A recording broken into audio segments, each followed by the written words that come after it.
Yes, there are glaring gaps or holes in the system.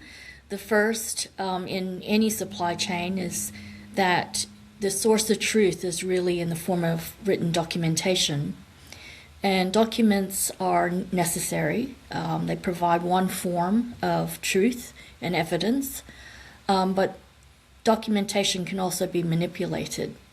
And for example, you might say this product is 100% Egyptian cotton, but how do you really know that?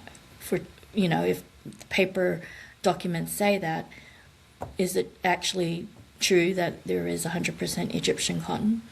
And so there's a major gap there, and it still exists today. Documentation still is the norm of how people trust and in the brands and the claims and the labeling on products. But it's also changing at the moment because there's regulations in the marketplace, as well as tariffs and changes in corporate environment and in terms of governance rules. For example, in Germany, you can be held account now for greenwashing in a real way. So if you say something is eco-friendly today, that's not good enough. You actually need to back it up with actual data and evidence. So documentation on its own is not the single source of truth.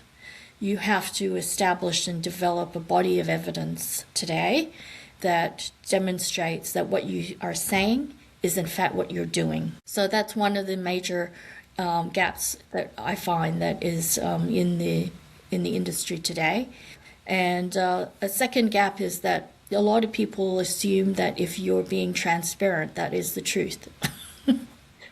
But transparency is basically a fancy word to say what you're willing to share with a marketplace. But that is no guarantee that the material is exactly what it is in the product, right? If you are saying that you are selling 100% extra virgin olive oil, is it extra virgin olive oil or is it some other kind of olive oil? So there's lots of ways that claims can be made to sell and market products to consumers, and consumers really have no real way to know for certain if that product is exactly what it says it is.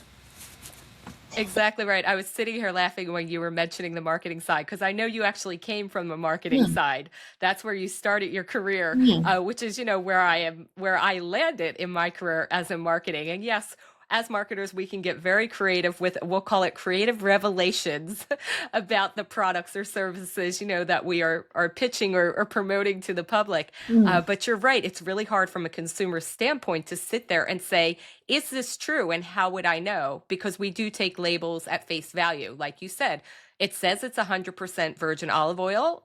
How would I know? How would I ever be able to check that? But again, that goes back to, our systems that are in place and seeing, what their accountability level is. Unfortunately, within the market, things I feel like we're able to slide by where you say like all natural on packaging. And that doesn't mean anything. And people don't know that. So there's just a lot of misinformation out there. And I do like a certain amount of government involvement and regulation in that. I'm glad other countries like Germany are doing that. I'm really hoping perhaps sometime in the near future, the US would jump on board with more of these initiatives. So, when I was introduced to you and GenuTrace, I was like, wow, this is really needed in the marketplace.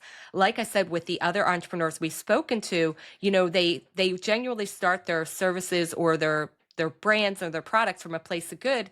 And then they start figuring out, well, I want to use this ingredient, but how do I know it's a good ingredient from a good place doing good things for good people, right?